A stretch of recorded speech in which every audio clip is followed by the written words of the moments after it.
Hi everyone, I'm Tally, this is Farrell, and we're bored of it, and welcome to our buyer's guide for the Garden Trilogy. This is a series of games by designer Tochuka Choi and publisher Uchiba, and is based upon refining and expanding their game Aqua Garden. The games in this collection include Aqua Garden, Sky Garden, and Dino Garden. Congrats on the pronunciation. Thank you so much. And should say that it's Aqua Garden 2nd edition.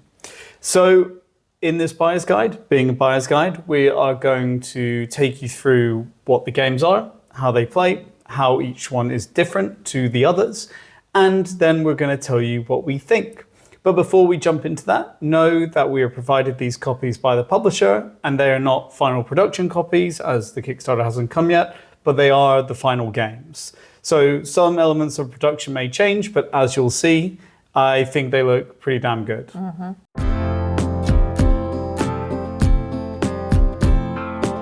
Aqua Garden is a Euro game for 1 to 4 players, and it was released in 2021 by Japanese publisher Uchiba. It was probably the first of their games to get real attention from Western audiences, and that's in no small part due to its excellent production and wonderful art direction. Aqua Garden tasks the player with creating an aquarium over 3 to 4 rounds, depending on player count. Players will move around a central track, stopping on either marine life spaces or advertising spaces, collecting creatures or income, respectively. When a player stops in a marine life space and takes a creature, it empties that space, so other players cannot then go there and collect marine life.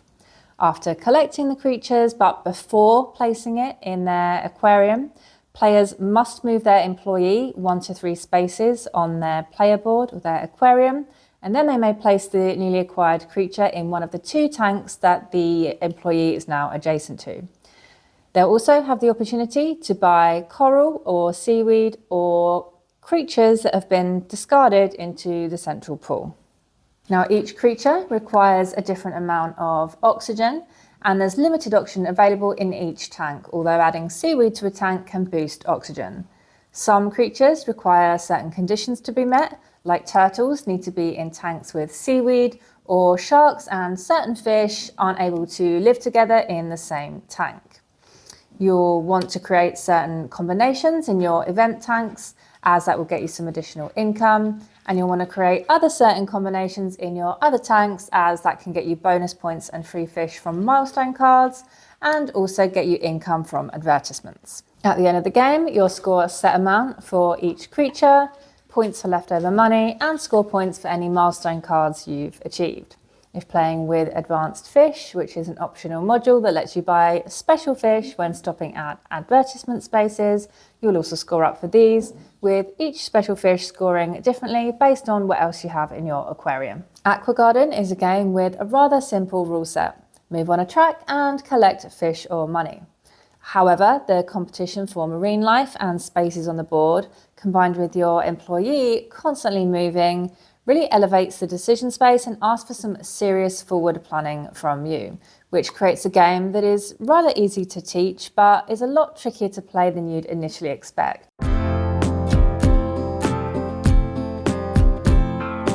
Sky Garden is an upcoming re-implementation of Aqua Garden, but still for 1 to 4 players. In Sky Garden, it's a very similar concept, except you're creating an aviary. So you're going to move around a track just like you do in Aqua Garden, collecting birds this time, and of course collecting funding. Now, you'll also still have the same core mechanism of collecting a bird and then moving your employee around your enclosures and then placing the birds where that employee is adjacent.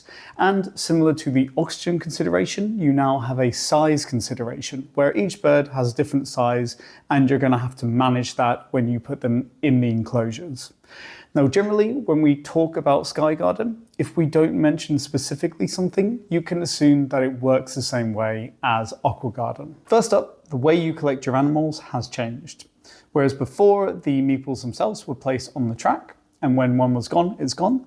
Now you have tokens which represent birds or the funding spaces, and you draw them out of the bag and put them randomly around the track.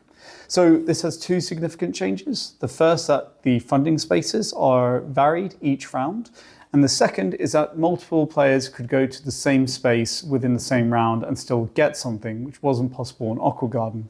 However, you can still only have one player per space in a turn. So you also will now start with special birds as a part of the core game, whereas in Aqua Garden it was the advanced version. And these are birds you can buy from the funding spaces if you don't take funding, and they give you victory points for doing certain things. Your player board will be slightly different. It's still recessed, it still has 6 enclosures, but now those enclosures are going to start covered. And you also have the opportunity to buy a 7th enclosure, which will sit outside of your player board if you so wish. Now, the reason that it starts covered is because on your turn, after you take a bird and you move your employee, you can either buy a lake, buy a tree, or buy a nest. Now, trees and lakes, there can only ever be one in an enclosure. And this is because each of them will increase the space of an enclosure by 2. But to put a tree, you'll put a little tree on top. But to get a lake, you'll take that covering tile off to reveal the lake. Nests, on the other hand, can go into any enclosure and they do not increase the space. The nests are used for breeding. So now on the main board, on spaces with a pre-printed icon, you will have the breeding action, something you take after your normal action. And essentially what breeding wants is it wants you to have 2 of the same type of bird in a single enclosure on a nest. If that's the case, they will produce an egg and you'll put it in your little 3D nest, basically on space matching that species. If you've already produced an egg of that species, then you'll instead move up your token on the egg tracker, and this acts as a multiplier because you're going to multiply the score on that tracker by the number of eggs you have at the end of the game. The milestones are also different, and in our opinion, more interesting. So on the left-hand side of your player board, you'll have a row of cubes, and when you complete a milestone, which are things such as have X number of this type of bird or have these 3 birds together in an enclosure, take that cube, put it on the relevant milestone. And the more cubes you get out, the higher your score for milestones, but you'll also get prizes for completing rows and columns, and you'll get a better prize or bonus if you're the first player to do it. Of course, the scoring is going to be a little different now that there are new mechanisms in play. First up, the trees and the lakes. So now birds aren't really worth that many points on their own, but they usually will have a preferred type of habitat, either a lake or a tree. And if you match the birds to their preferred habitat, you get a lot of bonus points. So that's really how you want to score the base birds. You'll also get points for your special birds if you've met their condition. You'll get points for your eggs multiplied by your egg tracker. You'll get points for your milestones, you'll get points for your event card, and you'll get points based on kind of where you finished in terms of coming out of the last round in turn order.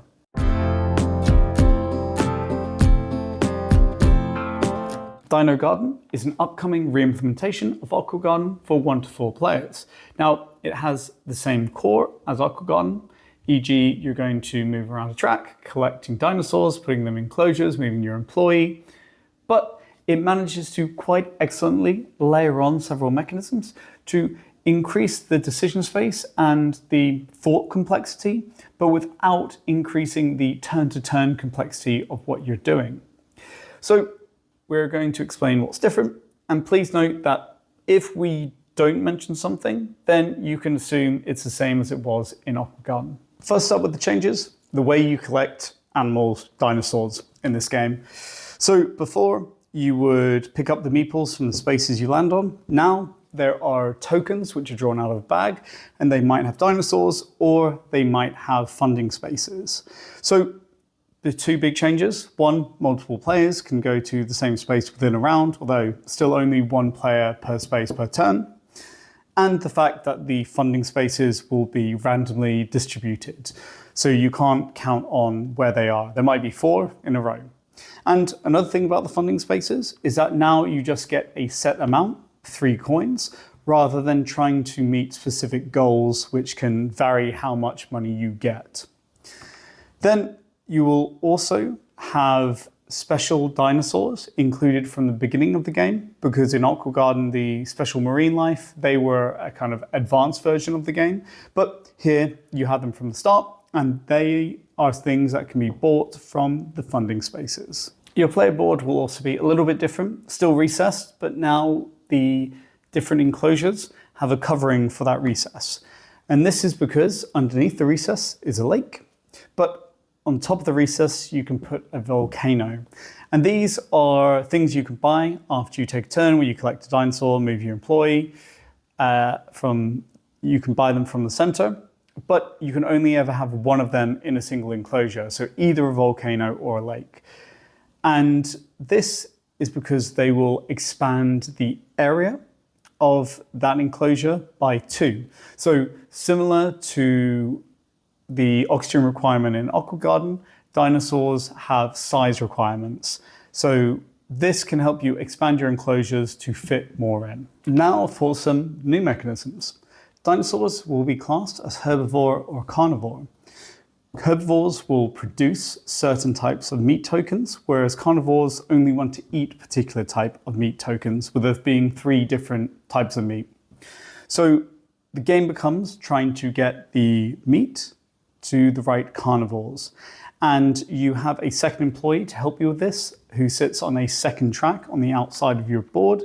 And they can basically pick up and drop off meat as they move around. However, you can only trigger them to move by landing on very specific spaces on the main board as you take your action. These are kind of pre-printed icons. And if you land on that space, you can then move your guy around and distribute meat.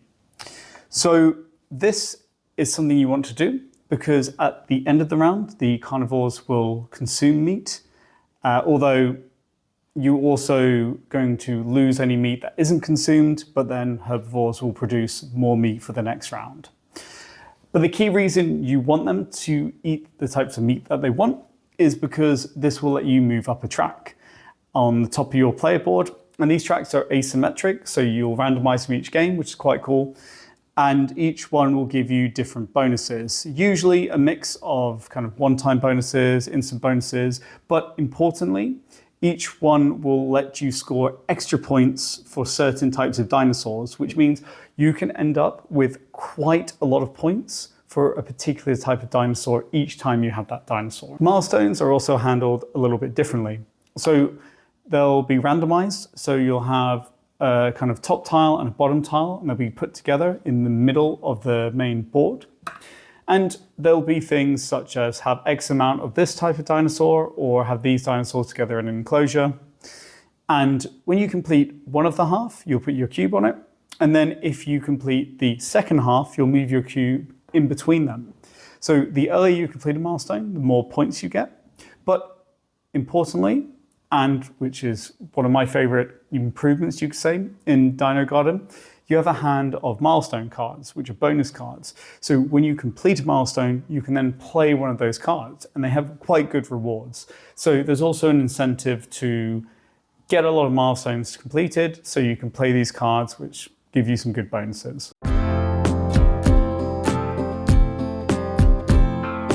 Coming on to what we think.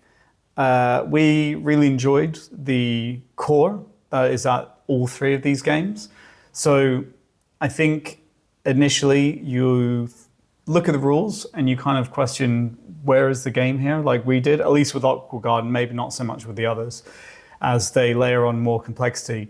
But you question it, and then you play it, and you suddenly realize that there is quite a puzzle there, with moving your employee around and also moving on the main track. So when you speak a little more. When you first said the rules, I was a bit confused and thinking, okay, so you just move around a track and take some fish. But after a while, you realise that it's not quite that simple. And you do have to plan a lot, because you need to always move your employee. You can never keep them static next to a tank. So as much as you can go after a fish because you want to put it in a certain tank to make a certain combination, because of that fact that you always have to move your employee, you've always got to be planning in advance when to take the right fish, because the employee can only move 1 to 3 spaces, so he can't get all the way around. So yeah, it really takes actually quite a lot of planning, which you just realise it after a couple of turns. Hang on a second.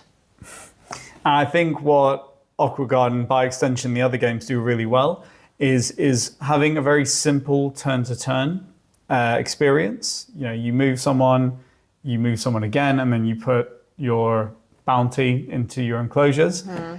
But the fact that is kind of expanded out into this quite spicy decision space where you're pulled in a lot of different directions, and there's a lot of considerations even for such a simple action as moving. So you've got milestone scoring, which you want to go for, because that's going to get you some extra points and bonuses throughout all the games.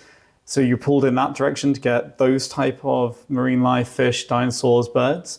You also have your event card, which is going to pull you in a way to get specific things into your event tanks or enclosures. And then you kind of might have a variety of other little things that pull you in different directions. And then you mix this with the fact that you have the randomized assortment of what's available each round. And because whoever is last takes their turn, it can be beneficial to the other players to go too far ahead, and you're missing out on more actions. But of course, you want very specific things at times, and you don't want other people to get them, because often only one player is going to go to this one space in that round. And then just by how it works, often nobody else will get another chance. So it's really a tough balance between, do you just go slow and take everything you get but don't have that much control, or do you try and control it? Yeah, and with the milestones, you have to complete them in rows and columns, and you'll always get a bonus for doing that. This is in Sky Garden. In Sky Garden, sorry, so that's something we really enjoyed and kind of moved it on from Aqua Garden, because it also creates a little bit of there's maybe more tension because of the way the tokens are randomized and the things that you can collect on the track. And like you say, with the way that the last on the track will always go first, but also there's this kind of little bit of a race element to complete the rows and columns on the milestone board, because you get a bit of a better bonus if you're the first one to do it.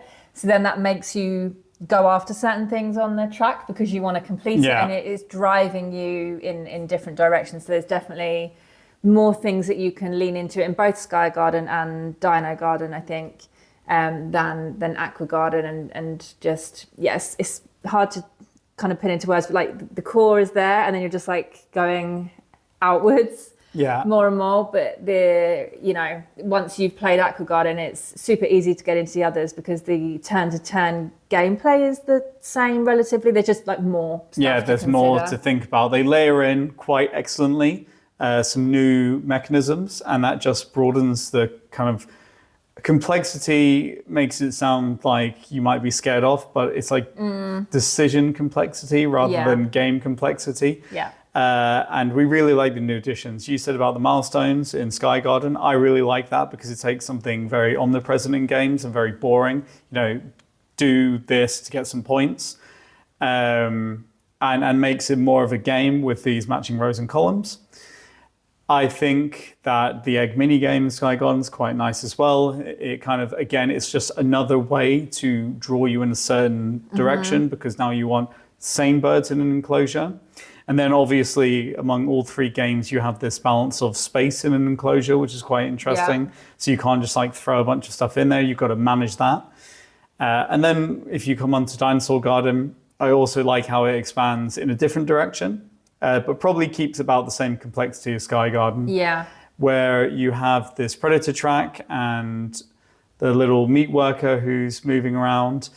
And there's just another pull now with you can put the herbivores and the carnivores together to move out that meat track easy, but then you lose a lot of bonus points from them not being able to be with something they want to be with, the volcanoes or the lakes. So again, another interesting decision.